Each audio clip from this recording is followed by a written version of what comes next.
Hello students, today we will discuss performance appraisal. What is performance appraisal?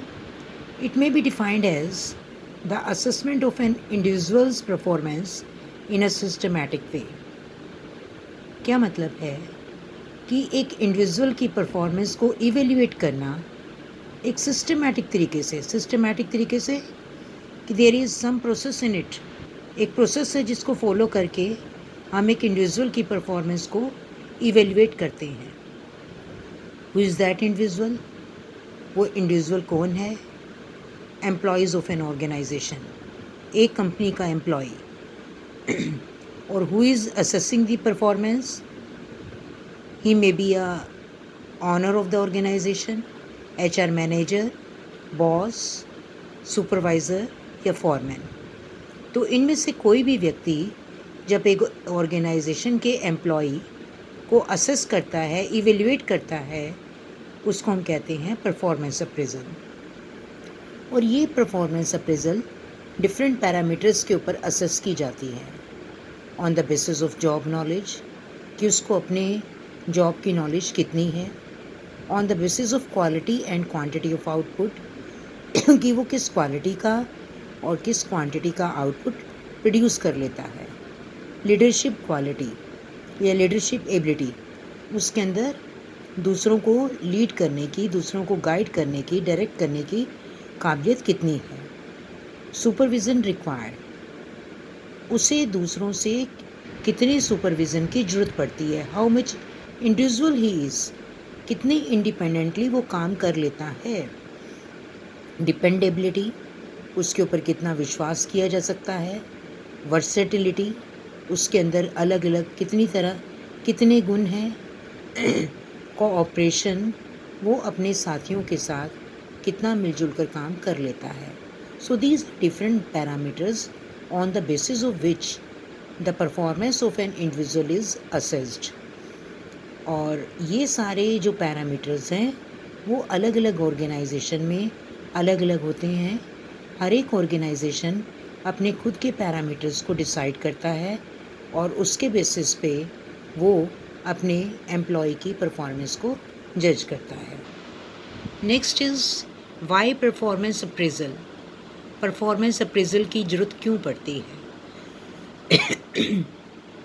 इस बात का उत्तर देते हुए हमें 3 चीज़ों के रिप्लाई मिलेंगे. Number 1, need of performance appraisal, importance of performance appraisal and objectives of performance appraisal. Number 1, to effect the promotion based on competency and performance. अगर हमने अपनी संस्था में अपने एम्प्लॉयज़ को प्रमोट करना है तो प्रमोशन के लिए ज़रूरी है हमें ये पता हो कि हमारा एम्प्लॉय जिसको हम प्रमोट करने वाले हैं वो कितना कॉम्पिटेंट है, उसकी परफॉर्मेंस का लेवल क्या है.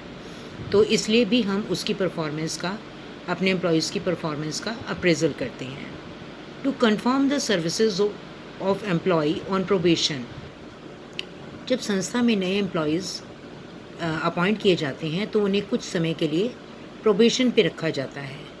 प्रोबेशन पे रखने का मतलब है कि उस दौरान उनके काम को देखा जाता है कि वो कैसे काम करता है. अगर वो अपनी अच्छी सर्विसेज दे रहा है, काम करने में बेटर है, गुड है, तो उसको परमानेंट कर दिया जाता है, कंफर्म कर दिया जाता है. अगर उसकी सर्विसेज अच्छी नहीं हैं, अगर वो अपने काम को करने में एफिशिएंट नहीं है, तो उसे संस्था से अलग कर दिया जाता है. तो इसलिए भी हमें परफॉर्मेंस अप्रेजल की ज़रूरत पड़ती है. To assess the training and development need. एक एम्प्लॉय के परफॉर्मेंस को जज करके ये देखा जाता है कि उसके काम में किस जगह पर कमी है, तो फिर उसे उसी तरीके की ट्रेनिंग दी जाती है जहाँ पर उसके काम में कमी नज़र आती है. तो एक एम्प्लॉय की ट्रेनिंग एंड डेवलपमेंट नीड्स को जांचने के लिए भी हम परफॉर्मेंस अप्रेजल करते हैं. टू डिसाइड ऑन पे हाइक ऑफ द एम्प्लॉयज़. कई बार हम अपने एम्प्लॉयज़ को प्रमोशन तो नहीं देना चाहते, लेकिन उनके अच्छे काम के लिए उनकी सैलरी को बढ़ाना चाहते हैं.